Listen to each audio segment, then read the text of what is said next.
Nearly 3 months after the Taliban seized power in Afghanistan, the country is facing a hunger crisis. Hello, I'm Mike Walter, and this is The Heat.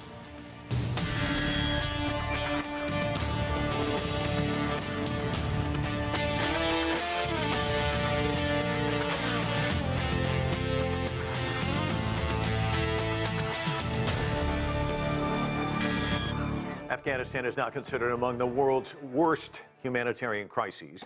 According to the United Nations, more than half of the country's 39 million people don't have enough food to eat, and young children, they are at risk for acute malnutrition. A severe drought and water shortages, combined with an economic crisis under the Taliban government, are pushing the country to the brink. The United States and Western countries cut off financial assistance to the Taliban government, leaving millions of Afghans without salaries for months. The United Nations has raised more than $1 billion in humanitarian aid, but many fear it will not be enough. Hospitals are already overwhelmed with young patients. We are facing so many problems. We have no money, and we could not afford to take our child to another hospital in the city. I have 5 children, but I've already lost one of them due to malnutrition because we had no funds. This time I sold a piece of iron so I could afford to bring my daughter to this hospital for treatment. For more on what's happening on the ground in Kabul, we turn down to Shelley Thakral. She is the spokesperson for the United Nations World Food Program in Afghanistan. And Shelley, why don't we start there with just one mother's comments, because it's so easy to just kind of drown in these statistics, but for every figure, there's a face. For every number, there's a name. We have so many mothers hurting, to go through 20 years of violence, war, and then to be confronting this. It just seems like it's just so painful. Give me your sense of what it's like to be on the ground there. Gosh, yes, it's just listening to the report. It's really desperate measures just to be able to put food in front of your family.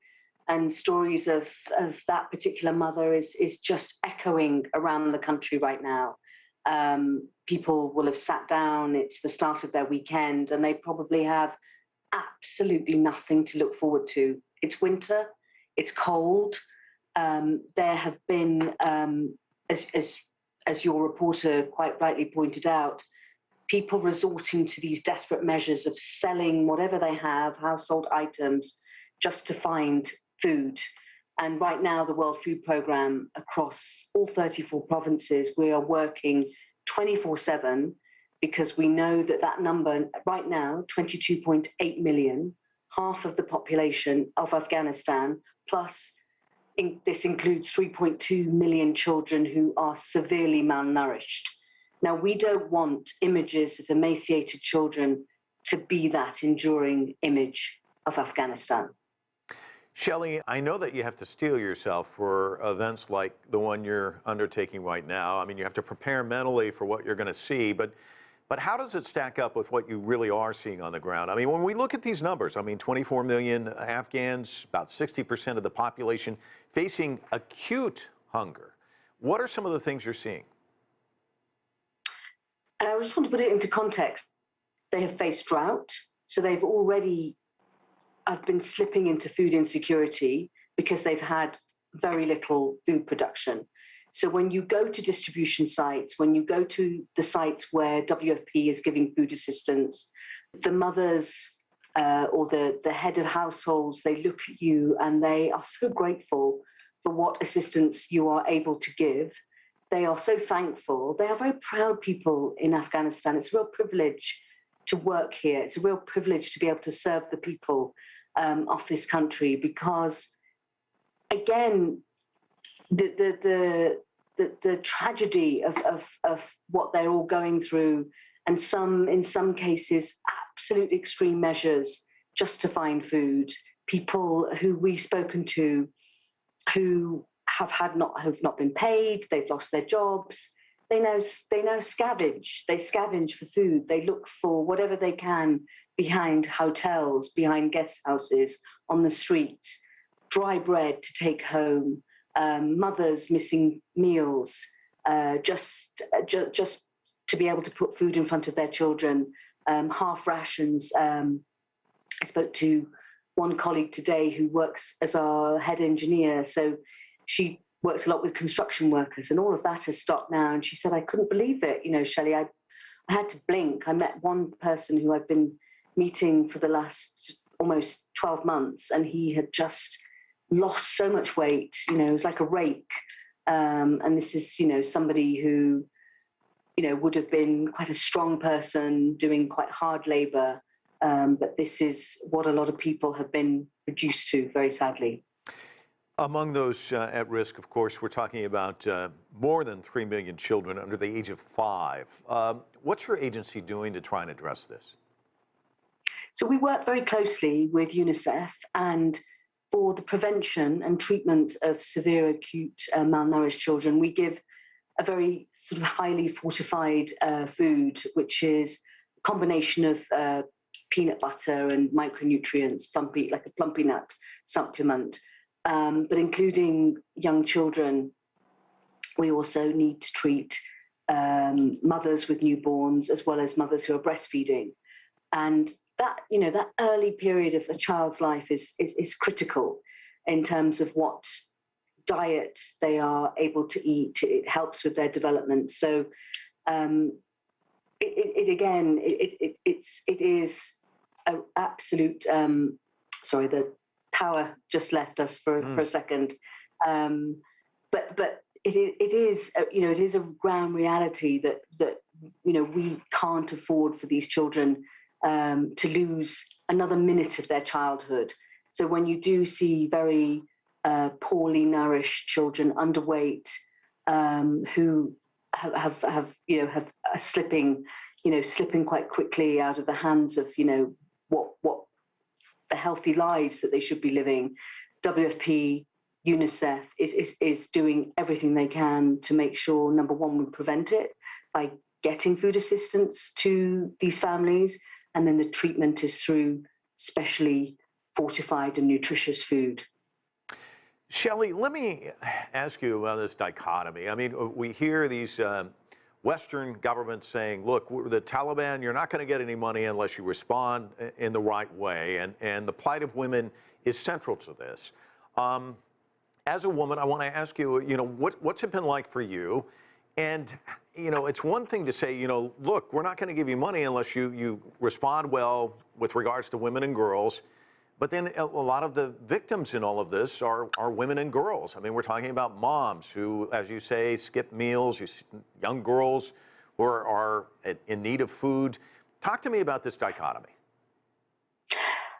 And actually, Afghanistan has probably the biggest population of women-headed households because of the widows in Afghanistan. So we know that we need our own female staff to be able to talk to them, and that's a note. That's non-negotiable.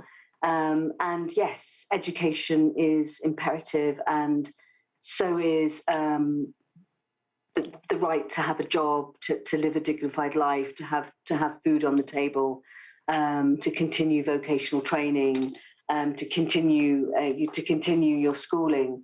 So right now in Afghanistan, I have to say that our main priority is in between the period now, today, this minute, this second that I'm speaking to you. The clock is ticking.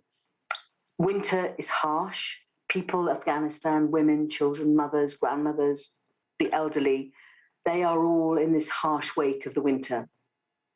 And added to that, when you don't have money, when you don't have that ability to buy fuel or firewood or enough food, houses anyway are very poorly insulated. Perhaps the roads will become impassable, inaccessible. So again, our window of opportunity is shrinking. Not hope. We're not losing hope. We will never give up hope or turn our backs on this. We will strive, because the people here are strong. The people here, no matter what, even when you drive through the streets of Kabul and you see that you do see children, you do see people trying to go about their sort of normal, some sense of normalcy. What's different is that there are less cars because fuel prices have gone up. There are less people because they're not going to work. There are no jobs, no salaries coming in. There is some food that you can see in the markets, fruit and vegetables, but again, food prices have gone up just because of the situation. So we need to resuscitate the economy. The liquidity crisis is obviously of great concern when things are at an impasse, at a standstill.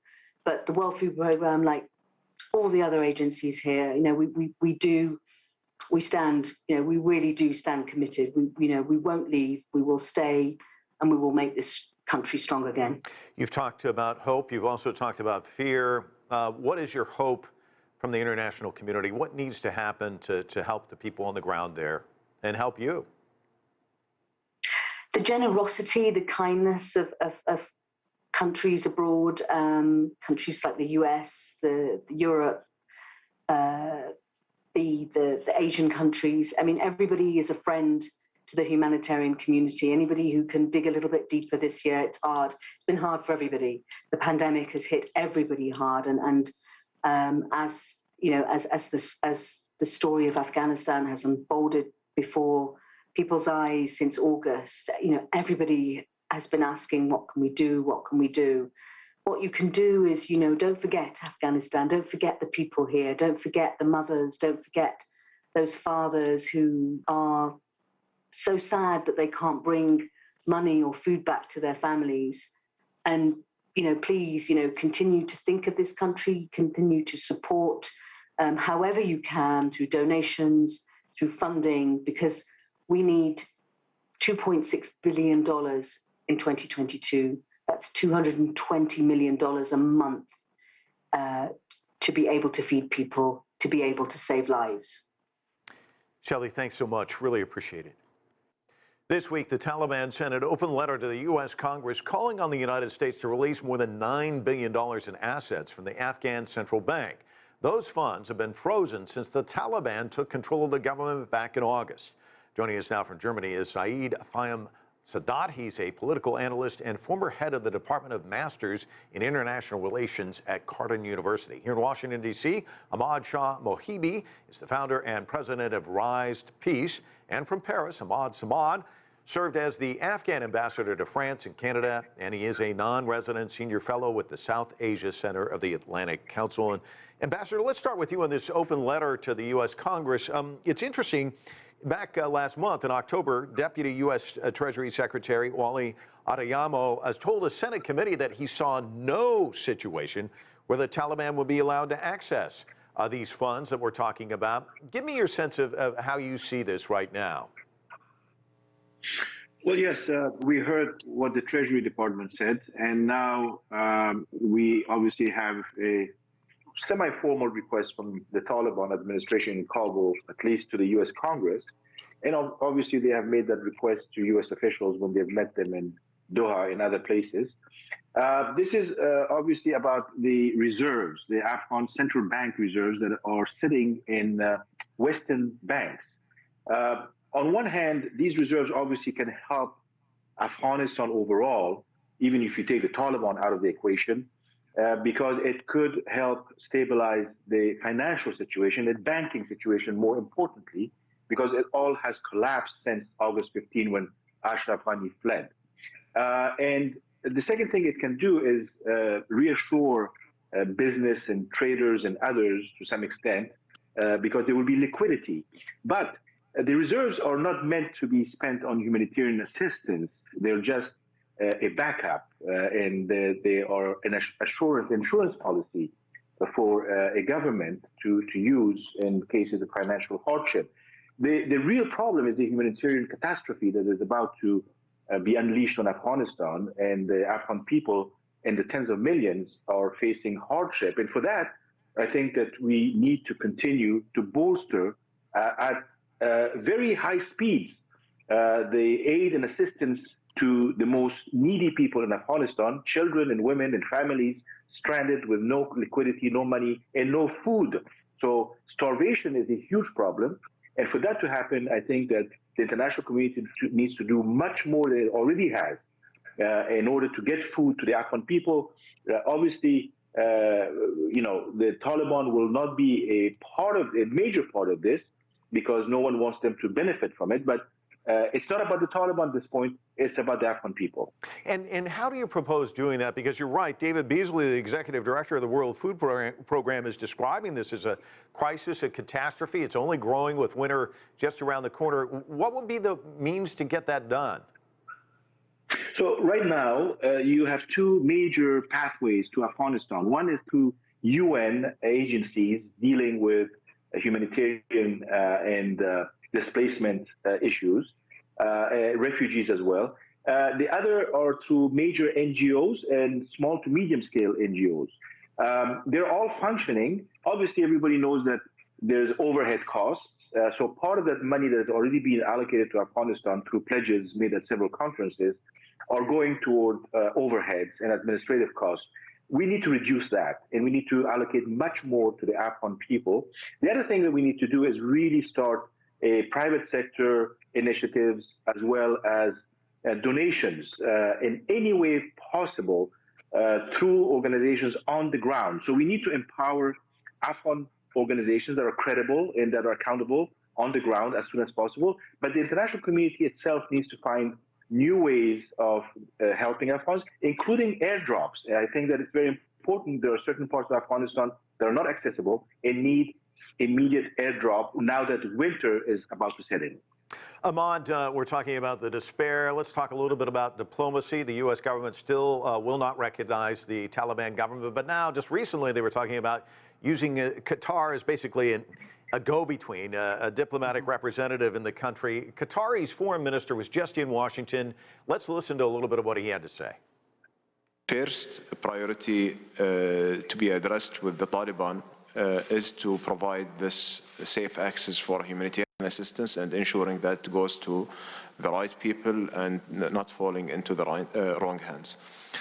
The second thing, we believe that abandoning Afghanistan will be a big mistake and ignoring it, because isolation has never been an answer for or a solution for any issue, and engagement is the only way forward. Ahmad, talk to us about this arrangement. Well, Qatar is to serve in a diplomatic proxy for the United States, similar to Switzerland for the U.S. and Iran.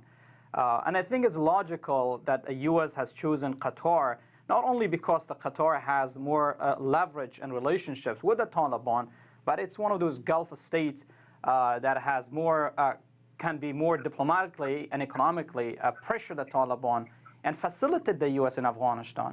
I agreed with the foreign minister of Qatar that Afghanistan should not be abandoned. Once it was abandoned in the 1990s, we saw the catastrophic and tragic incident of 9/11. I think isolation is not the key.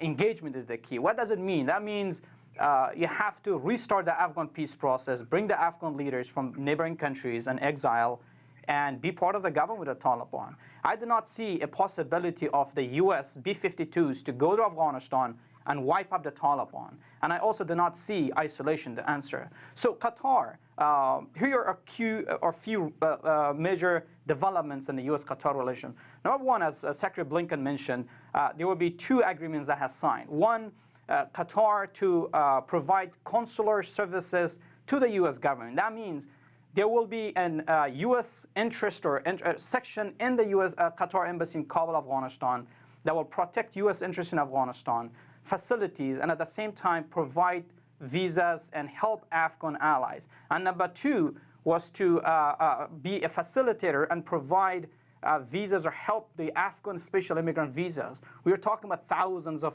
SIV applicants still in Afghanistan. So, and the third, more humanitarian, and in the long run, how Qatar could be able to help the U.S. But at the same time, meanwhile, we look into the Thomas West, the new U.S. Special Envoy, meeting with the Taliban in Pakistan and also in Qatar, and they had meetings in Moscow. So Qatar has more, will be serving basically a U.S. embassy within Qatar embassy in Kabul, Afghanistan. But indeed, the role of Qatari government is critical in advancing U.S. interests in Afghanistan, while bringing the Taliban to accept some of the commitments or basically work with the international community. That's how valuable the role of Qatar is. Ahmad, you said you can't abandon Afghanistan, but it's not just governments we're talking about. The news media, as you know, is wall-to-wall coverage when the U.S. forces were leaving. And since that time, really not that much of a spotlight on Afghanistan. And we're seeing this growing crisis. How much of a problem is that people aren't even aware in some parts of the world that what's going on right now? Well, it is. It's a humanitarian crisis, financially, diplomatically. A lot of our facilities have been left to the Taliban, a lot of equipment, tanks, guns, and it's been 95 days since they have taken over. So neither the world is going to recognize the Taliban, neither the Taliban has, to this point, has shown any commitment in terms of working with the international community. Well, yes, they're using a lot of fancy words, but I think its action is the most important one. The Taliban needs world recognition, and to do so, it's time to keep them accountable, and the world needs to waken up and see Afghanistan from a different chapter. It's time to negotiate with them and negotiate and start it from the beginning in terms of we will give you the recognition, but you have to work with us. That means respecting human rights. That means letting private sector invest in Afghanistan and not harboring terrorism in Afghanistan to attack U.S. soil and allies in the region, and be able to be a counterterrorism partner. To do so, it takes a long time, and let's see if Qatar could help in that regard and all these diplomatic meetings. So it's unfortunate what's happening.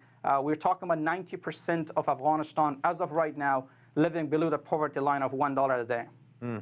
Saeed, we just heard from Shelley Thakral with the UN World Food Program. The people of Afghanistan are suffering, and while we were talking to her, the power went out at one point, and I just started thinking, you know, winter's coming, no food, electricity goes away, you're cold, you're not getting food, they're not getting paid for jobs. We did hear from a U.S. diplomat recently saying that the people of Afghanistan should not be suffering for the actions of the Taliban government. Let's listen to what he had to say, and then I want to talk to you about that on the other side. Just last month, the United States announced more than $144 million in additional assistance to Afghans affected by the ongoing humanitarian crisis. This brings our total humanitarian assistance contribution to Afghanistan to $474 million in 2021 alone. We are proud to remain the largest contributor in support of Afghanistan's humanitarian assistance needs. So $474 million, which is a lot of money. We're not going to say it's not, but listening to Shelley, it's also not enough. What does the international community need to do, in your estimation? See, the catastrophe which is looming in Afghanistan right now, and the return of the Taliban is not something to be called the decision of the Afghan people, but it is largely the outcome of the 21 years international community, particularly the US's intervention. So whatever the Afghan people are facing at the moment is not what they have brought on themselves, but it is something that has been brought by them. And the international community, particularly the US, is responsible for that, along with the previous government and the Taliban's takeover, the way the Taliban took over Kabul. So what is logical now, or what seems, at least from the humanitarian perspective, fine, that even if you don't want to recognize the Taliban as a legitimate government of Afghanistan, you have to admit the catastrophe with the people, and you have to differentiate between the humanitarian assistance and recognition. Recognition is solely a political issue which the involved countries would go on according to their interests and their expectations to be met by the Taliban. But humanitarian needs need not to be politicized, and it has to be delivered to the people of Afghanistan who are in dire need of it. We are talking almost about 24 million people. That is in millions, not even in thousands. We almost 3.2 million children are facing malnutrition, and the situation would get worse further. So what I see is that the world needs to differentiate between recognition and the need of delivering humanitarian need. Of course, what is very important at the moment is the modality, that how these humanitarian needs, these big amounts are going to be spent in Afghanistan. and how it's going to reach to the most vulnerable and most needy. That is something we have to debate and negotiate.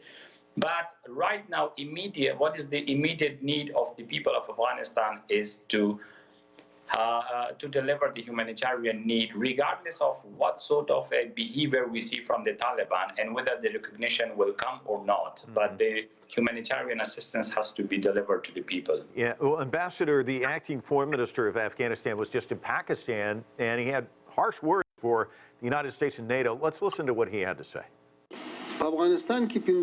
Despite 50 nations, including the Americans and NATO, with their military, their technological power, present in Afghanistan for 20 years, and with a lot of money that was poured in, still they failed to bring peace and security in Afghanistan, or eliminate the islands of power that existed in the country.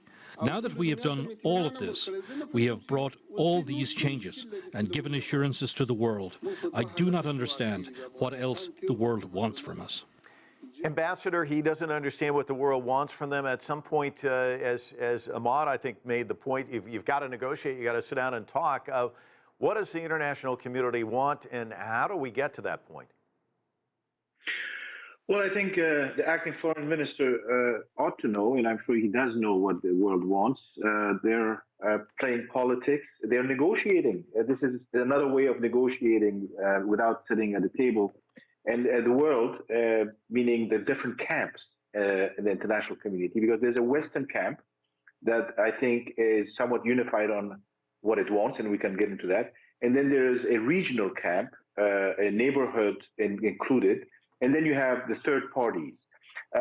In the Western camp, their expectations, as you very well know, and we've discussed this in the past, is, first of all, that they thought that the Taliban had pledged before August 15th that they would work with other Afghans towards the formation of a transitional interim government that is broad-based and representative of Afghanistan society, its political and cultural and social makeup. The other big issue obviously has to do with human rights, especially gender rights, and the fact that women need to have access to education and work, and that girls of all grades need to go to school. There's some movement in that regard, not enough. Much more needs to be done. We don't understand why the Taliban are dragging their feet. I think, again, as part of the negotiations that are going on without sitting at the table. But at the same time, I think engagement takes on different forms. Talking with the Taliban has to be gradual, it has to be calibrated, and it has to have a purpose. And the Taliban obviously also have to demonstrate that they are still sticking to their agreements or their pledges made before the fall of Kabul. Too much money has gone into Afghanistan. We know all the figures in the trillions. And we know that at one point, the United States alone was spending $300 million a day in Afghanistan for war and state building, nation building purposes. Today, we're talking about a fraction of that for saving the Afghan people. So either we did go to Afghanistan for the sake of the Afghan people, and it wasn't for the sake of a few elites that we put in place there. Or if we didn't go there, then we need to make sure that our rhetoric matches what we say and do. We're going to have to leave it there. Gentlemen, can't thank you enough. Great discussion. Really appreciate it. And that is it for this edition of The Heat. I'm Mike Walter in Washington, D.C. Thanks so much for being with us.